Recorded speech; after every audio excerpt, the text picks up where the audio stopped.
Hello दोस्तों, अगर आपने अभी तक मेरे चैनल को सब्सक्राइब नहीं किया है तो जल्दी से कर लें। तो उसने देखा कि मेहमान बैठे चाय नाश्ता कर रहे थे। नैना की माँ सुषमा जी तुरंत ही उसके पास आकर बोली, बेटा आज तुम्हें इतनी देर कैसे हो गई? नैना, सॉरी माँ, वो आज ऑफिस में काम ज़्यादा था, बस इसीलिए थोड़ी देर हो गई। सुषमा जी, ठीक है, कोई बात नहीं, अब तुम जल्दी से जाओ और जाकर तैयार हो जाओ, तुम्हें लड़के वालों से मिलवाना है। नैना पहले थोड़ी हैरान हुई, फिर कुछ सोचकर बोली, ठीक है माँ, और अपने कमरे में जाकर रेडी होने लगी। वो तैयार होते हुए खुद से बोली, अगर रिश्ता सही होगा और मम्मा पापा को पसंद होगा तो इस बार मैं हाँ कर दूंगी, क्योंकि अब मैं उस कैरेक्टरलेस राजवीर को और ज़्यादा बर्दाश्त नहीं कर सकती। कम से कम उससे मेरा पीछा तो छूटेगा, और वैसे भी कभी ना कभी तो मुझे शादी करनी ही है। तभी नैना की माँ सुषमा अंदर आते हुए बोलती हैं, नैना बेटा, तुम रेडी हो गई? नैना उनकी तरफ देखकर बोली, हाँ माँ, मैं रेडी हूँ। सुषमा उसे काला टीका लगाते हुए बोलती है, मेरी बच्ची बिल्कुल चांद का टुकड़ा लग रही है, किसी की नज़र ना लगे। नैना मुस्कुरा देती है, सुषमा बेटा, मुझे और तेरे पापा को तो ये रिश्ता बहुत पसंद है और लड़का भी बहुत अच्छा है। अब बस तू एक बार उन लोगों से मिलकर बता दे कि तुझे वो लोग कैसे लगे, क्योंकि बेटा जब तक तेरी हाँ नहीं होगी तब तक हम ये रिश्ता आगे नहीं बढ़ाएंगे, क्योंकि तेरे पापा और मैं, हम दोनों के लिए सबसे पहले तेरी खुशी मायने रखती है लाडो। अगर तू खुश है तो हम खुश हैं। नैना उनके गले लगकर बोलती है, माँ मैं कितनी लकी हूँ जो मुझे आप दोनों मिले। सुषमा उसके माथे को चूम कर बोलती है, नहीं मेरी लाडो, खुशकिस्मत तो हम हैं जो तो हमारी बेटी है। उनकी आंखें नम हो जाती हैं। वो अपनी आंखों की नमी साफ करते हुए बोलती हैं, बस बस कर, इतना इमोशनल बातें करके रुला दिया मुझे। नैना हंस देती है, चल अब जल्दी से बाहर चल, सब तेरा इंतज़ार कर रहे हैं। नैना हाँ में अपनी गर्दन हिला देती है। सुषमा उसे लेकर बाहर आती हैं। नैना हल्के गुलाबी रंग के फ्रॉक सूट में बहुत ही सुंदर लग रही थी। कानों में छोटी छोटी ईयरिंग, माथे पर छोटी सी बिंदी, चेहरे पर लाइट मेकअप, उसने अपने कमर तक लंबे बालों को बड़ी ही खूबसूरती से क्लच किया हुआ था। नैना सिंपल लुक में भी बहुत खूबसूरत और प्यारी लग रही थी। वो आकर सोफे पर बैठती है। सुषमा उसको सभी से इंट्रोड्यूस कराती हैं। नैना मुस्कुराकर सभी को नमस्ते करती है और जाकर अपनी सास नीलम और ससुर सुरेश सिंघानिया के पैर छूकर उनका आशीर्वाद लेती है। तभी आरुषि बोलती है, भाभी मैं आपकी नंद हूँ, क्या आप मुझसे नहीं मिलेंगी? मैं भैया की इकलौती और लाडली बहन हूँ।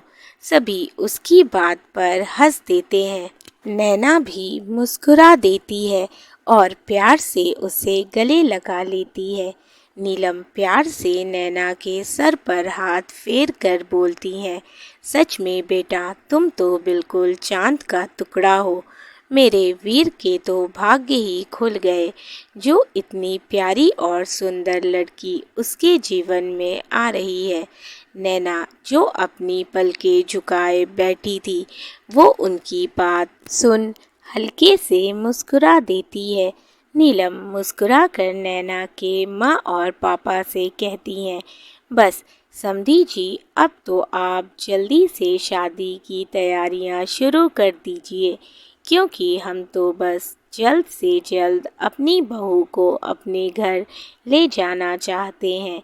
सुषमा ने नैना से रिश्ते के लिए पूछा तो नैना ने मुस्कुरा कर कहा, माँ, पापा जिसमें आपकी खुशी उसमें मेरी खुशी। माँ, मुझे कोई एतराज़ नहीं इस रिश्ते से। नैना की बात सुन सभी बहुत खुश हुए। नीलम जी ने तो अपने हाथ में पहने खूबसूरत जड़ाऊ कंगन उतार कर उसके हाथों में पहना दिया और प्यार से उसका माथा चूम कर बोली, हमने तो बहू के रूप में हीरा पा लिया। दोनों परिवारों ने एक दूसरे का मुंह मीठा किया। नीलम आरुषि से बोली, आरुषि बेटा, अपनी भाभी को भाई का फोटो दिखा दो। इस पर आरुषि हंसते हुए बोली, माँ, अगर भाभी मुझे अपना घर दिखाएंगी तो मैं उन्हें भाई की फ़ोटो दिखा दूंगी। क्यों भाभी, आप मुझे अपना घर दिखाएंगी ना? नैना, हाँ क्यों नहीं आरुषि, ज़रूर चलो, मैं तुम्हें अभी अपना पूरा घर घुमाती हूँ। वो मुस्कुरा कर बोली और आरुषि को अपना घर दिखाने लगी। आखिर में नैना उसे अपना रूम दिखाने लाई। आरुषि उसका रूम देखकर बोली, वाओ भाभी, आपका रूम कितना ब्यूटीफुल है। आपने तो बहुत ही खूबसूरती से अपने रूम को सजाया है। हर चीज़ बिल्कुल परफेक्ट तरीके से रखी हुई है। नैना मुस्कुरा कर बोली, थैंक यू आरुषि। आरुषि, क्या भाभी आप मुझे आरू बुला सकती हैं? भाई भी मुझे आरू ही बुलाते हैं। नैना हंसते हुए बोली, ठीक है आरू। आरुषि, अब तो मुझे आपको भाई का फ़ोटो दिखाना ही पड़ेगा। रुकिए, मैं अभी आपको भाई की फ़ोटो और उनका नंबर दोनों भेजती हूँ। वो नैना को फ़ोटो और नंबर दोनों सेंड करके बोलती है, आप भाई से खुद ही बात कर लीजिएगा। बस भाभी, एक प्रॉब्लम है। नैना, क्या? आरुषि, वो मेरे पास भाई का जो फ़ोटो है उसमें उनके साथ उनके कई दोस्त और कलीग्स भी हैं। नैना, कोई बात नहीं, तुम बस मुझे बता दो इनमें से तुम्हारे भैया कौन से हैं। वो अपना फ़ोन आगे करके बोली। आरुषि, ठीक है भाभी, ये जब भाई घूमने गए थे ना, तब की फ़ोटो है। देखिए, ये है मेरे वीर भाई। नैना ने फ़ोटो को जूम करके देखा, लेकिन फ़ोटो थोड़ी ब्लर थी, जिस वजह से फेस साफ नहीं दिखाई दे रहा था। आरुषि ने कहा, सॉरी भाभी, वो क्या है, हम लोगों को अचानक ही आना पड़ा, इस वजह से कोई अच्छी फ़ोटो नहीं ला पाए और भाई से जब मैंने मांगा तो उन्होंने मुझे यही फ़ोटो भेज दी। अब आप ही उनसे उनकी फ़ोटो मांग लेना। ये सुनकर नैना थोड़ी शर्मा गई। फ़ोटो ब्लर होने की वजह से भले ही फेस क्लियर नहीं था, लेकिन इतना तो पता चल रहा था कि लड़का स्मार्ट और हैंडसम है। आरुषि ने नैना को शर्माते देखा तो बोली, वाह मेरी प्यारी भाभी, आपने तो अभी से शर्माने की प्रैक्टिस शुरू कर दी और हंसने लगती है। अब हमें बाहर चलना चाहिए, नहीं तो मॉम मेरी बड़ी खबर लेंगी। नैना, हाँ चलो बाहर चलते हैं। और दोनों बाहर आ जाती हैं। जब तक वह दोनों आती तब तक दोनों परिवारों में सब कुछ तय हो चुका था। नीलम जी नैना के पिता कैलाश नाथ जी से कहती हैं, समधी जी, अगर आपको ठीक लगे तो कल आप हमारे यहाँ आ जाइए और वीर से भी मिल लीजिएगा। इस पर कमलनाथ कहते हैं, हाँ ज़रूर। फिर सभी लोग जाने के लिए खड़े हो गए। आरुषि जाकर नैना के गले लगकर बोली, भाभी अब आप जल्दी से हमारे घर आ जाइए। नैना मुस्कुरा दी और उन्हें बाहर तक छोड़ने आई। इधर जब सभी लोग घर पहुँचे तो राजवीर सोफे पर बैठा उनका वेट कर रहा था। नीलम जी ने सोफे पर बैठते हुए कहा, वीर, तूने नैना जैसी संस्कारी लड़की कैसे ढूंढ ली? तो राजवीर ने बड़े ही बेचैनी से पूछा, मॉम, रिश्ता पक्का हो गया ना? नीलम, हाँ बेटा, रिश्ता पक्का हो गया और कल तेरे सास ससुर भी तुझसे मिलने आ रहे हैं। ये सुनते ही राजवीर ने चैन की सांस ली और खुश हो गया। तभी सुरेश जी ने आवाज़ लगाई, नीलम, कहाँ हैं आप? तब वो अंदर चली गई। राजवीर कुछ सोचने लगता है। आरुषि उसके पास आकर बैठ जाती है। वैसे भाई, आपने हमें अचानक ही जाने को कह दिया, लेकिन भाभी से मिलकर मुझे आपकी पसंद पर नाज है। राजवीर, तूने मेरी फ़ोटो दिखाई अपनी भाभी को? आरुषि, हाँ, वही फ़ोटो ना, जो एकदम बकवास भेजी थी आपने। ऐसी फ़ोटो कौन भेजता है भाई? पता है, भाभी को आपका फेस भी ठीक से समझ नहीं आया, लेकिन भाभी ने फिर भी हाँ कर दी, तो मैंने आपका नंबर दे दिया उन्हें और आपको भी भेज दिया है। आप उनको अपनी अच्छी वाली फ़ोटो भेज दीजिएगा।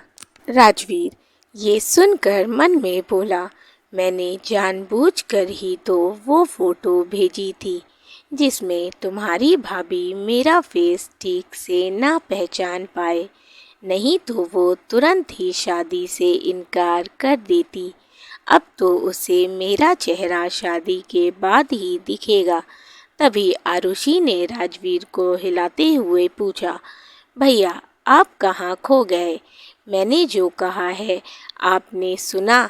राजवीर, हाँ बाबा, मैंने सब कुछ सुन लिया है। अब तू जाकर रेस्ट कर, इतनी भागा दौड़ी में थक गई होगी। आरुषि मुस्कुराते हुए, अपनी भाभी से मिलने में भी कभी थकान होती है। मैं तो जा रही हूँ उनसे बात करने। उन्होंने मुझसे कहा था कि घर पहुँचकर मुझे कॉल कर देना, तो मैं जा रही हूँ उनसे बात करने। राजवीर बोला, वाह, मेरी बहन अभी से पाला बदल रही है। लगता है तुम तो अभी से भाभी की साइड हो गई। इधर नैना अपने कमरे में फ्रेश हो रही थी। तभी उसका फ़ोन रिंग हुआ। उसने कॉल उठाया तो आगे से आरुषि थी। नैना ने कहा, कौन? तो आरुषि बोली, क्या भाभी, आपने मेरा नंबर अभी तक सेव नहीं किया? जाइए, मैं आपसे बहुत नाराज़ हूँ। तो नैना ने सॉरी बोलते हुए कहा, सॉरी आरू, मुझे टाइम ही नहीं मिल पाया। सॉरी मेरी प्यारी नंद, नेक्स्ट टाइम ऐसा नहीं होगा। आरुषि ने कहा, ठीक है, इस बार माफ़ कर दे रही हूँ, आगे नहीं करूँगी। नैना ने कहा, हाँ, मैं ख्याल रखूँगी। तो आरुषि ने हंसते हुए कहा, भाभी, मैं तो मजाक कर रही थी, आप ज़्यादा टेंशन ना लें, मैं आपसे नाराज़ नहीं हूँ।